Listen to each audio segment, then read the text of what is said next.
আজ আমি এক ভয়ঙ্কর শয়তানের গল্প বলবো, না বানায় বলবো না, প্রমাণ সহকারেই বলবো। এই শয়তানি যারা করে তারা কিন্তু সমাজের সবচেয়ে সম্মানিত মানুষ।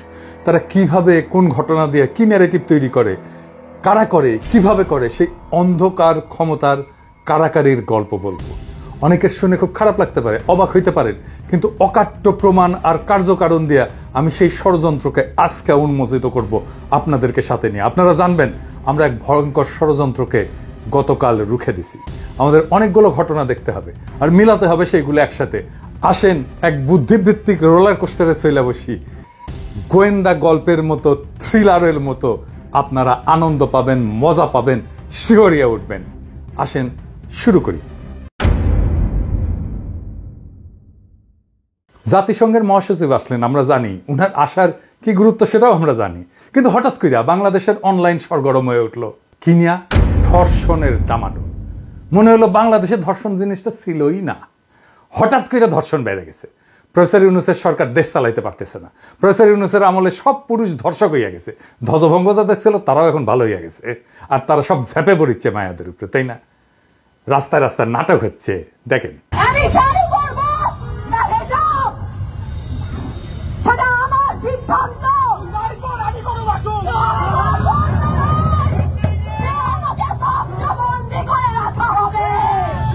শুধু এটা না, আরো দেখেন।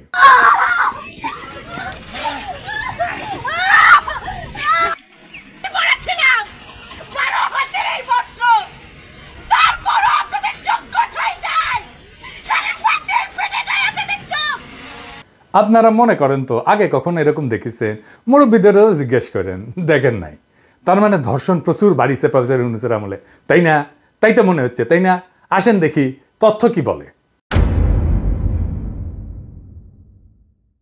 বাংলাদেশে জানুয়ারি ফেব্রুয়ারি 2025-এ এই 2 মাসে নির্যাতিত নারী 294, নির্যাতিত, ধর্ষিত না, কিন্তু ধর্ষণের শিকার 96 জন। এর মধ্যে 44 জন শিশু, মানে 1 মাসে 22 জন শিশু ধর্ষণের শিকার হয়েছে। খুবই দুঃখজনক ডেটা, আমাদের সকলের সমবেদনা। আমরা পুরা জাতি এই জন্য লজ্জিত। আসেন এইবার আমরা আমাদের প্রিয় কাডাল রানীর আমলের ডেটা দেখি। 2023 সালে 8 মাসে ধর্ষণের শিকার 493 জন শিশু, রহস্যজনকভাবে মৃত্যু হয়েছে 47 জন কন্যা শিশুর। ওই রহস্যজনক মৃত্যুর সংখ্যাকে যুক্ত করলে 8 মাসে 540 জন শিশু ধর্ষণের শিকার হয়েছে, মানে মাসে প্রায় 68 শিশু ধর্ষণের শিকার হইতো। সেই সময় শিকার হইতো যখন বাংলাদেশ ধনধান্যে পুষ্পে ভরা ছিল। তাহলে এখন কেন বামেরা খেপে উঠলো? দেখেন কিভাবে বামেরা খেপে উঠছে, দেখেন কিভাবে পুলিশের উপরে উস্কানি ছাড়াই লাঠি ছুঁড়ে মারতেছে। দেখেছেন? এই যে জামা ছিঁড়ে দিচ্ছে, মারতেছে, এটা হলো পুলিশ।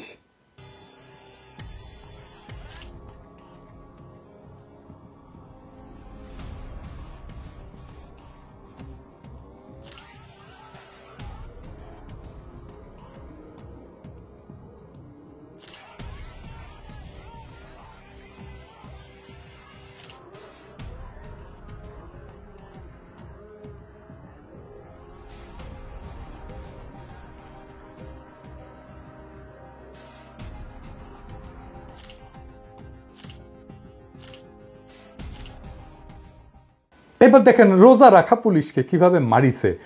পুলিশটারে দেখে এত মায়া লাগিছে, বলতেছে যে আমি তো রোজা আছি, আমি এখন হসপিটালে গেলে তো আমার রোজা ভেঙে যাবে, আমাকে ওষুধ দিবে। কি মায়া লাগতেছে দেখেন, এই কিভাবে মারছে তাকে, দেখেন এই বামেরা মারছে। একজন অতিরিক্ত বাবাসী আমার বুক ভরা লাথি মারছে, একবার বুক বরাবর। হঠাৎ করে পিছন থেকে আসি লাথি মারা শুরু করে পিছন থেকে। আমরা তাদেরকে না মেরে আমরা এমনি বারবার বাধা দিচ্ছি আর কি, হাত দিয়ে ডালার লাঠি দিয়ে আমরা বাধা দিচ্ছি, আপনারা আসেন। হঠাৎ করে লাথি মারছে আমার এই, আমি রোজা রাখছি, রোজা ভাঙা যাবে না, এখন হাসপাতালের জন্য আছে। কেন বামেরা এখন হারকিউলিস হয়ে উঠলো? আসেন এটা বুঝে দেখি।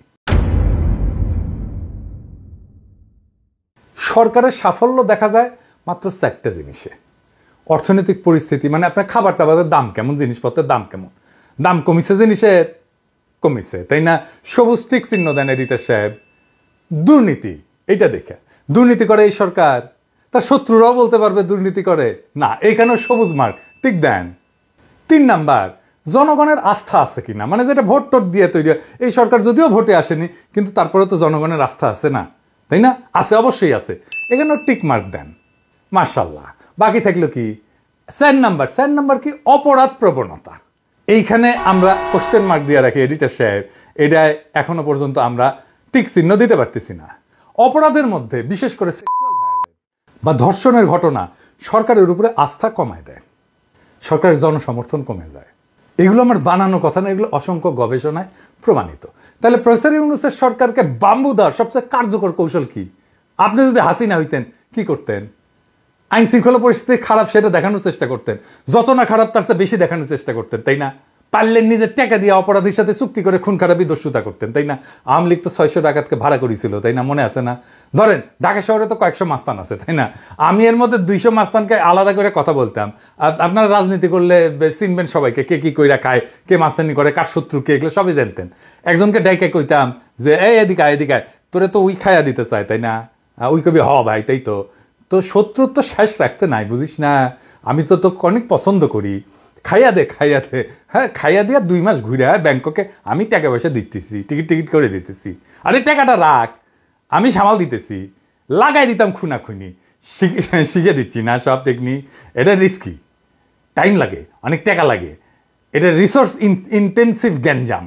হাসিনার জন্য ডাল ভাত, তবে আমাকে দিলে আমি টেনশনে হার্ট অ্যাটাক করলাম, যদিও জানি ক্যাঙ্কা করে করে। এটা সংখ্যায় অনেক করতে হয় এই কাজ। আবার মাঠে পুলিশ থাকে, এজেন্সি থাকে, ইনফরমার থাকে, ফাঁস হইয়া যাইতে পারে এই পরিকল্পনা। তাহলে তো গোয়ামারা সারা। আর ধরেন বরগুনায় 2টা খুন হইল, ঢাকায় চাপ পড়বে না। তবে এজেন্সিগুলো এই খেলা করে খেলে। সাত্তার সরকার এইভাবে ফেলাইছিল এজেন্সি, আমি ঘটনা জানি, শুনেছি, মানে যাদেরকে দিয়ে করেছিল তাদের কাছেই শুনেছি, একদিন গল্পটা কমুনি। কিন্তু যাই হোক, যেটা কোনো রিস্ক নাই, সংখ্যায় অনেক লাগে না, একটা হইলেই চলে, একটা জায়গা মতো দেশের যে কোনো প্রান্তে হইলে হয়, সেটা হইতেছে ধর্ষণ। এইটারে ঠিক মতো রান্না করতে পারলে কেল্লা ফতে সরকার পইরা যাবে। সরকার এটা থেকেই তো পারবে না। কাজটা তো একজন মানুষ করে ঘরের মধ্যে, কেউ জানে না যে এই কাজ করতে যাইতেছে। কারোর সাথে তো এটা কোয়া যায় না যে আমি কলে করতে যাইতেছি। প্রফেসর ইউনূসের জায়গায় চেঙ্গিস খানের বসাই দিল, সেও ঠেকাইতে পারবে না এটা। এই কাজটায় হাসিনার দল মাস্টার, পোস্ট ডক্টরেট করা। সে এইটারে পলিটিসাইজ করে, উইপেনাইজ করে ধর্ষণকে, তার ক্ষমতায় যাওয়ার অস্ত্র হিসেবে ব্যবহার করে। আমার ক্ষুদ্র ভ্রাতার ভগিনীরা কবে, দাদা আপনি আওয়ামী লীগের দেখতে পারেন না, তাই এই কথা বলেন। খারান আপনার মুরব্বীদেরকে একটু জিজ্ঞেস করেন, এই ঘটনা আপনি দেখেননি, সেজন্য কয়া দিতে হচ্ছে। আপনাদের পুরান একটা ইতিহাসের গল্প বলি। 1995 সালের 24 আগস্ট দিনাজপুরের 10 মাইল এলাকায় 16 বছর বয়সী কিশোর ইয়াসমিন, তাকে পুলিশ সদস্যরা পুলিশ ভ্যানে নেয় এবং তারপরে গণধর্ষণের পরে হত্যা করে। এই ঘটনার পর পুলিশ প্রথমে লাশটাকে অজ্ঞাত পরিচয় হিসেবে চিহ্নিত করে তড়িঘড়ি করে ময়নাতদন্ত এবং দাফনের ব্যবস্থা করে। তারপরে শুরু হয় দিনাজপুরে প্রচণ্ড বিক্ষোভ, তারপরে সারা দেশে বিক্ষোভ। 5 দিন পর এই মরদেহ কবর থেকে তুলে আবার পুনরায় ময়নাতদন্ত করা হয়, মামলা দায়ের হয়। এই আন্দোলন দেশব্যাপী ছড়ায় পরে বিশাল একটা গ্যাঞ্জাম হয়। এটা দেশব্যাপী ছড়ায় দেখে আওয়ামী লীগ, ছাত্রলীগ, যুবলীগ, তখন বিএনপি ক্ষমতায়। দিনাজপুরে কারফিউ দিতে হয়, থানা আক্রমণ হয়, 4 জন মারা যায়। ইয়াসমিন ধর্ষণ মামলা কেন এত সেন্সেশনাল হয়ে ওঠে, এটা একটু বুঝে দেখি। অনেক তো ধর্ষণ হয়, সবগুলো সেন্সেশনাল হয়, এটা কেন সেন্সেশনাল হইল, কেন হইল, আসেন এটা বুঝে দেখি। দিনাজপুর কার এলাকা? এটা আওয়ামী লীগ এলাকা চিরদিনের জন্য। 1991 খালেদা জিয়া ক্ষমতায়, কিন্তু দিনাজপুরের 6টা আসনের মধ্যে 5টা আওয়ামী লীগের, একটা জামাতের, বিএনপি শূন্য। আচ্ছা বলেন তো, প্রশাসন, পুলিশ, এইসব ওই সময় দিনাজপুরে কারা? বিএনপির লোকেরা যাবে না, সব আওয়ামী লীগের লোক, সব ওরা আওয়ামী লীগ। যে পুলিশ ধর্ষণ করছিল ওরা আওয়ামী লীগ ছিল। কেন বলতেছি? এই কেস সেন্সেশনাল হয়ে ওঠার 2টা কারণে। এক, ময়না তদন্ত প্রতিবেদনে ধর্ষণের প্রমাণ সম্পর্কে স্পষ্ট কোনো তথ্য পাওয়া যায় না, বলে এটা ধর্ষণ হয়নি। আর পুলিশ বলে যে ইয়াসমিন ছিল পতিতা। এই 2টা ঘটনা সারা বাংলাদেশের মানুষকে জ্বালায় দেয়। যেই ডাক্তার ময়না তদন্ত করছিল তার নাম ডাক্তার মহসিন, সাবেক ছাত্র ইউনিয়ন, রাজশাহী মেডিকেলের ছাত্র। আমি যখন ফার্স্ট ইয়ারে, সে তখন ফাইনাল ইয়ারে। ডাক্তারের নামে আলামত লুকানোর মামলা হয়েছিল। 96 হাসিনা ক্ষমতা এসে ডাক্তারের খালাস করে দেয়। ইয়াসমিনের কেসে সাজা হয় পুলিশের, ফাঁসিও হয়। কি জন্য হয় জানেন? সাজা কি জন্য হয়? ধর্ষণের দায় না, হত্যার দায়ে।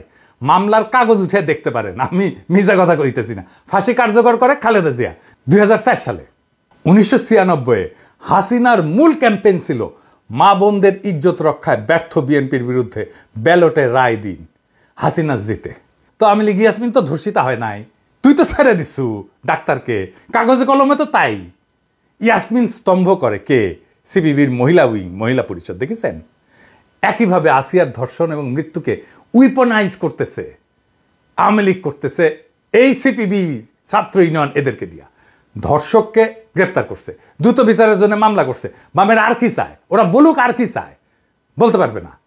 আসিয়ার ধর্ষণ কেন হইল? এখন তো আসিয়ার মারে আর বাবারে ধরতে হয় যে কেন ওই মাইয়ারে বিয়ে দিছো কেন ওই বাসায়। আসিয়ার বোনের স্টেটমেন্ট শুনেছেন? শুনেন। আমার শাশুড়ি মনে হয় আমার খাবারের ভিতরে ঘুমের ওষুধ দিছিল। আমার বোনের ঘটনার সাথে আমাদের শ্বশুর বাড়ির সবাই জড়িত, তাদের সবারই জন্য দৃষ্টান্তমূলক শাস্তি হয়। করছিল মানে পেছন থেকে এসে জড়াই ধরছিল। আমি বাড়িতে জানাইছিলাম এবং ওখানেও জানাইছিলাম, কিন্তু ওখানে কেউই আমার কথা বিশ্বাস করেনি। বাড়িতে জানাইছিলাম, আব্বু আম্মু আবার আমার বুঝ হয়ে আবার দিয়ে পাঠাইছিল। আমি অনেক ভয় পাইছিলাম, এর জন্য আমার বোনটা আমার সাথে দিছিল। আমি জানতাম না যে আমার বোন আমার সাথে গেলে তার সাথে এরকম হবে না। রাত্রিবেলা হচ্ছে আমরা তিনজন ঘুমাইছিলাম, দরজা দিয়ে ঘুমাইছিলাম, 8টার পরই ঘুমাই গেছিলাম। তারপরে আমার শাশুড়ি মনে হয় আমার খাবারের ভিতরে ঘুমের ওষুধ দিছিল, এর জন্য আমি কিছু ঠিক পাইনি। একদম ফজরের একটু মানে সকাল হওয়ার একটু আগে উঠছি, উঠে দেখি যে ও ফ্লোরের উপর পড়ে রয়েছে আর হচ্ছে দরজা খোলা। তারপরে আমি বাথরুমে আইছি, আসিয়ে ওরে উঠেছি, দরজা দিয়েছি, দরজা দিয়ে ওরে উঠে খাটের পরে রাখছি। কোনো ঘুমাই গেছিল নাকি অজ্ঞান হয়ে গেছিল জানি না, কিন্তু নড়াচড়া লাগিয়ে ও উঠছিল। উঠে কয়ে আপা আমার অনেক কষ্ট হচ্ছে আর জ্বালাপোড়া করতেছে। তো করার পরে আমি ভাবছি ফ্লোরের পরে পড়ে রয়েছে, তার জন্য ওর এরম লাগতেছে। তারপরে আমি ওরে বসে তুই চুপ করে ঘুমাই পড়, তারপরে ঘুমাই পড়ছিলাম। আর ওর কি হয়েছিল তা তো আমি অত খেয়াল করিনি, ঘরে লাইট ছিল না, গোলায় টোলাই দাগ টাক এসব দেয়নি। তারপরে ভোরে উঠে ও কাঁদতেছে আর হচ্ছে বেগে বেগে নিঃশ্বাস নিচ্ছে আর হাত পা কেওড়া ধরেছে, গাল দিকে যা উঠছিল।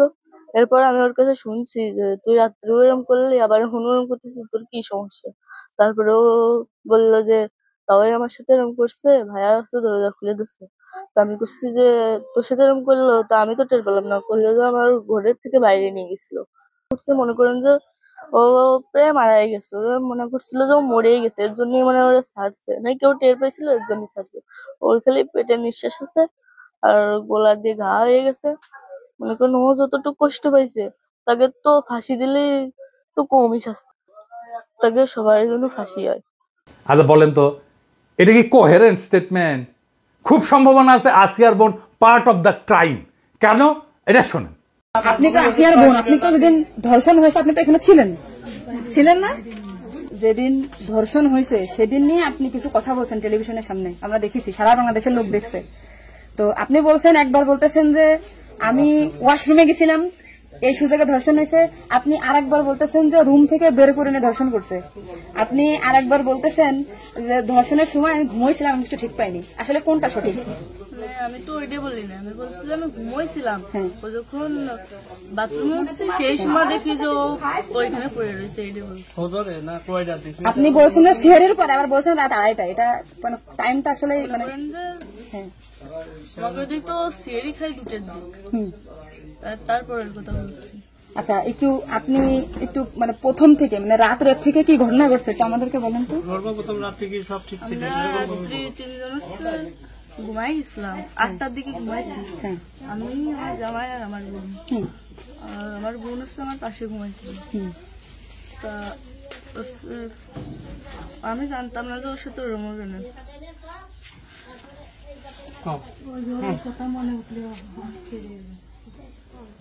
আপনি আসিয়ার বোন, আপনি ওইখানে ওই দিন ছিলেন এক ঘরের ভিতর, আপনার কথা মানে আপনি যা বলবেন সেটাই হবে। এই জন্য আপনাকে যদি ওরা ঘুমের ঘরে কিছু খাওয়াই থাকে আপনি বলবেন যে আমাকে ঘুমের ভিতরে কিছু খাওয়াই দিচ্ছে, আমি ঘুমাইছিলাম, আমি কিছু জানি না, আমি সকালে উঠে দেখছি এটা। কিন্তু আপনি যদি বলেন যে রাত 2:30টার সময় হয়েছে, আমি তাহলে তো হবে না।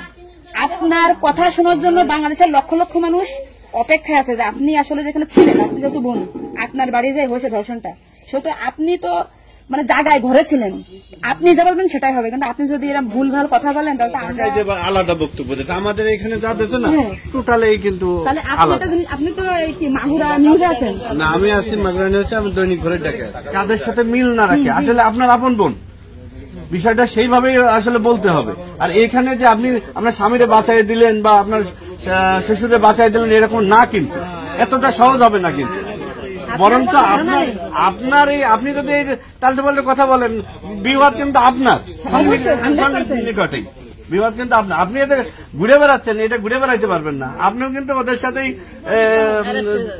যুক্ত হইতে হবে আপনার। তার মানে উনি একবার বলতেছে কি জানেন, আমি টয়লেটে গেছিলাম তখন ধর্ষণ হয়েছে, একবার বলতেছে আমি আমরা খুব বিভ্রান্তিতে আসছি, বারে বারে আপনাদের কাছে আসতেছি শুধু এই একটা কারণে। কিন্তু মানে আপনি আপনাকে দেখে খাওয়াই থাকে, আপনি বলেন যে আমার খাওয়াইছে আমি কিছুই জানি না, সকালে উঠে দেখেছি আমি এই অবস্থা। কিন্তু আপনি যদি টাইম উল্টো পাল্টা বলেন তখন তো মনে করেন আমাদের বাংলাদেশের লোকের, আপনি সকালে আপনার ঘুম ভাঙছিল কয়টায়, মানে যখন আপনি দেখছেন আপনার বোন তখন কোথায় ছিল?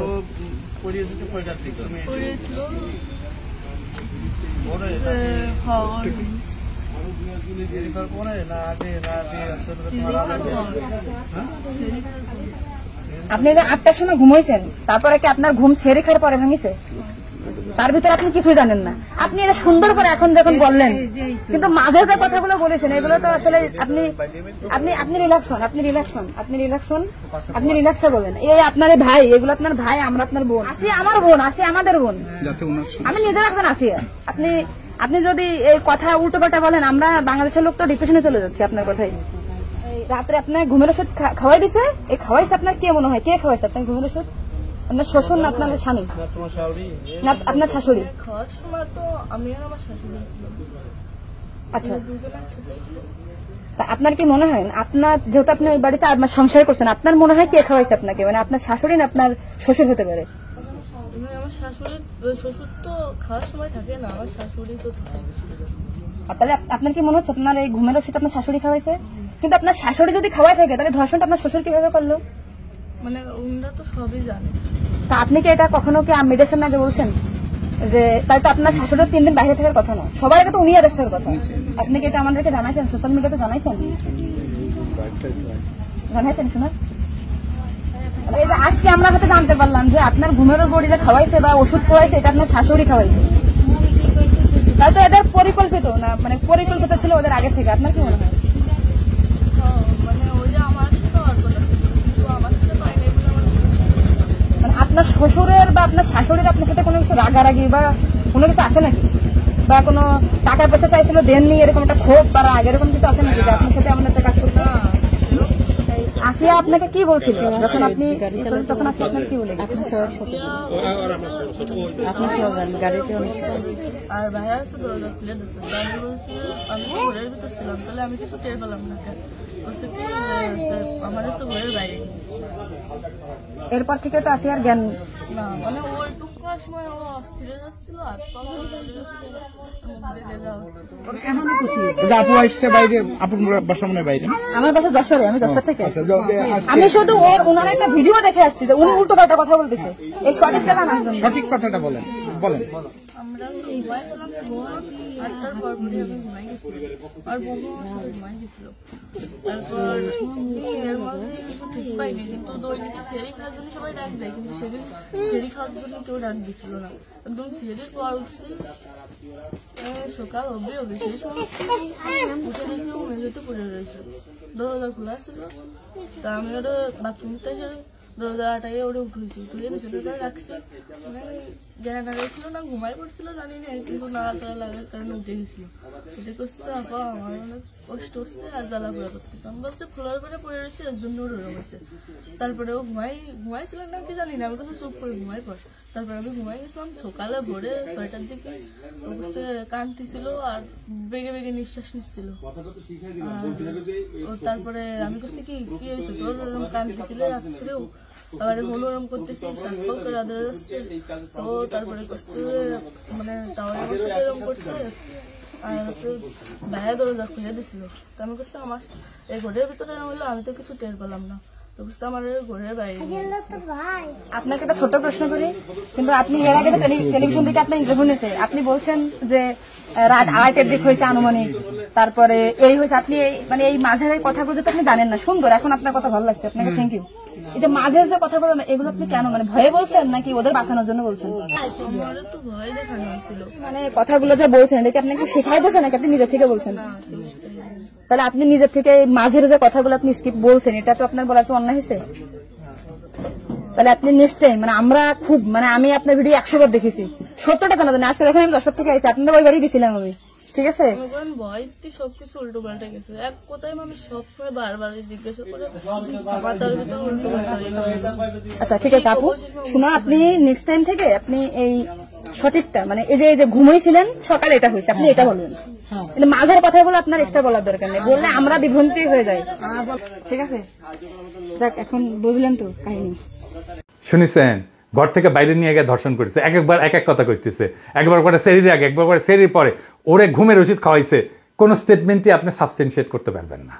ওই মুহূর্তে তোর বায়োলজিক্যাল স্যাম্পল নেওয়া উচিত ছিল, রক্ত পেশাব টেশাব নিয়ে পরীক্ষা করে দেখা উচিত ছিল ওর মধ্যে সে আসলে তারে ঘুমের ওষুধ খাওয়ানো হয়েছে কিনা। ও কইতেছে আরেক পুরুষ তার পিছন থেকে জ্যাপটে ধরেছিল, তো সে তার ছোট বোনকে ওই জাহান্নামে নিয়ে আসবে। যদি বাইরে নিয়ে যায় তাকে ধর্ষণ করা হয় আসিয়াকে, তাহলে তো ডিএনএ স্যাম্পল পাবেন এখন, তো এখন তো পাবেন না এভিডেন্স। ধর্ষকের বাড়ি তো পুড়ে দিছে পাবলিক, ওইটা আওয়ামী লীগই করেছে। দেখেন, ওই দিনে আমি ক্রাইম সিনার স্টেটমেন্ট নিয়ে কেস সলভ করে ফেলতাম, কে কিসের দোষী। এইবার আসেন, সেই মেটিকুলাস প্ল্যান কি যা দিয়া প্রফেসর ইউনূসকে ফেলায় দেওয়ার চেষ্টা করেছিল। আসিয়ার ঘটনা তো সেই দিন। আর 2রা মার্চ কেমনে বলে 15ই মার্চ এয়ারপোর্টে জনতার ঢল নামবে, মানে 15 তারিখ তারা কিছু করবে যখন গুতেরেস থাকবে। এইখানেই আসে বামেরা, এই জন্যই 15 তারিখে গণমিছিল ডাকিছে লাকি আক্তার। আওয়ামী লীগ আর বাম মিলে ঠিক করে 2 জায়গায় সমাবেশের ডাক দিবে, শাহবাগ আর শহীদ মিনার। এইটা সাহেব দেখান কারা এই গণজাগরণ মঞ্চে 15 তারিখে গণমিছিলের কথা বলেছে। দেখান, আরো দেখান, আরো দেখান, আরো দেখান, একের পর এক দেখান, দেখাইতে থাকেন।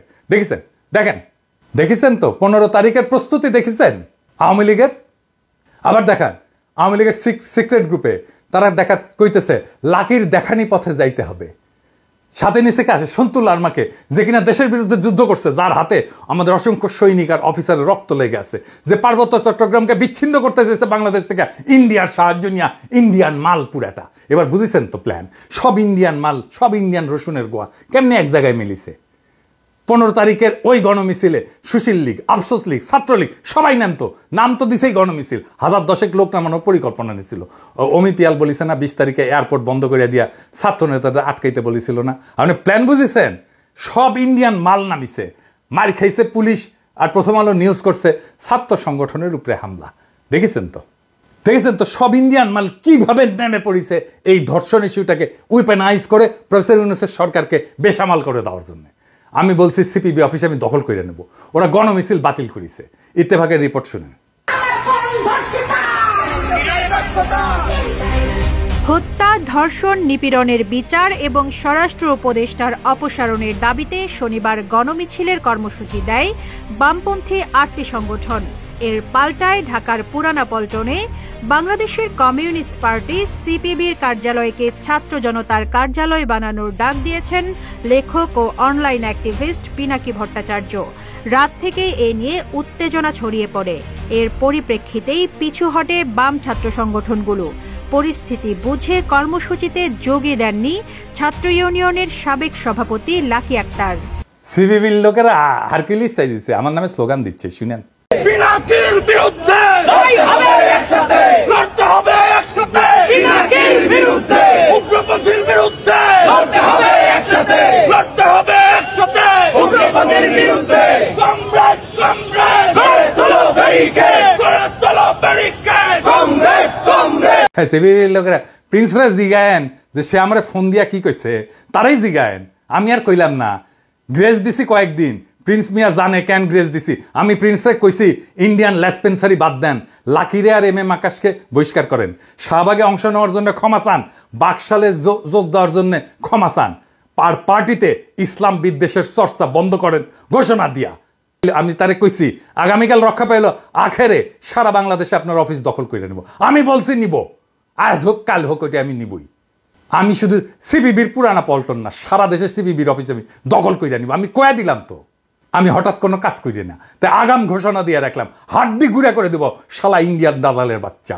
আওয়ামী লীগ নিশ্চিন্ত করতে চান আপনারা, সিপিবিরে জয় বাংলা করেন, আওয়ামী লীগ আর ফিরতে পারবে না। সিপিবি জিন্দা থাকলে আওয়ামী লীগ আবার ফিরবে, আমি কয়া দিলাম, লিখে রাখেন। ইন্ডিয়া আবার ফিরবে, আমি কয়া দিলাম, লিখে রাখেন। যেখানেই সিপিবি সেখানেই প্রতিরোধ। ইনকিলাব জিন্দাবাদ।